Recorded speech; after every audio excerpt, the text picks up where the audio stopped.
অর্থ পরিশোধ না করে শেয়ার হাতিয়ে নিয়ে জালিয়াতির মাধ্যমে পুঁজিবাজার থেকে লুটপাট করেছে শত শত কোটি টাকা। কোম্পানির মালিকপক্ষ, ইস্যু ম্যানেজার ও নিরীক্ষকের সহায়তায় প্রতারক চক্রটিকে চিহ্নিত করেছে বিএসইসি। পরবর্তী ব্যবস্থা নেওয়ার জন্য দুদকের দ্বারস্থ নিয়ন্ত্রক সংস্থা। সানিয়া আহমেদের প্রতিবেদন। 2021 সালে পুঁজিবাজারে আইপিওর মাধ্যমে তালিকাভুক্ত হয়ে 30 কোটি টাকা উত্তোলন করে একমি পেস্টিসাইডস লিমিটেড। কিন্তু এই 30 কোটির আড়ালে শত শত কোটি টাকার প্লেসমেন্ট বাণিজ্য করে অর্থ লুট করে কোম্পানির পরিচালকরা।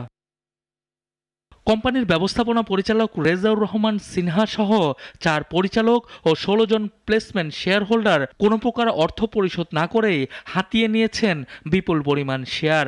Issue manager Shahjalal equity management এবং নিরীক্ষক শফিক বসাক মিথ্যা ও বানোয়াট প্রসপেক্টাস সাজিয়ে সহায়তা করেছে অর্থ লুটপাটের। তাই পরবর্তী ব্যবস্থার জন্য দুদকে প্রতিবেদন পাঠানোর সিদ্ধান্ত বিএসইসির।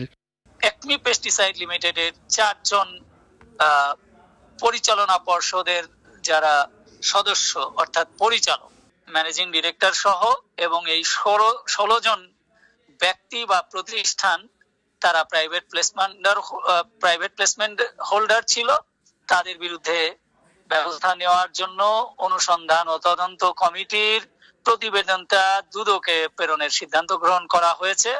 এদিকে পুঁজিবাজারে তালিকাভুক্ত একই সিন্ডিকেটের আরেক কোম্পানি সোনালী পেপারের শেয়ার নিয়ে হয়েছে রমরমা কারসাজি। এতে সহায়তা করায় জেনেক্স ইনফোসিসের পরিচালকদের করা হয়েছে অর্থদণ্ড। সোনালী পেপার বোর্ড মিলের যে শেয়ার লেনদেন হয়েছিল সেটা সিকিউরিটিজ আইন ভঙ্গ করে হয়েছে এবং সেটা করেছিল জেনেক্স ইনফোসিস লিমিটেড।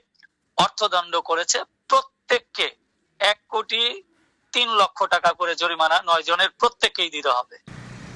বিগত কমিশনের সময়ে পুঁজিবাজারে আইপিওর জালিয়াতির মাধ্যমে যারাই অর্থ লুটে সম্পৃক্ত রয়েছে সবাইকেই একে একে শাস্তির আওতায় আনছে কমিশন। এতে নিয়ন্ত্রণ সংস্থার প্রতি বিনিয়োগকারীদের আস্থা বাড়ছে বলে মনে করছেন সংশ্লিষ্টরা। সানিয়া আহমেদ, নাগরিক, ঢাকা।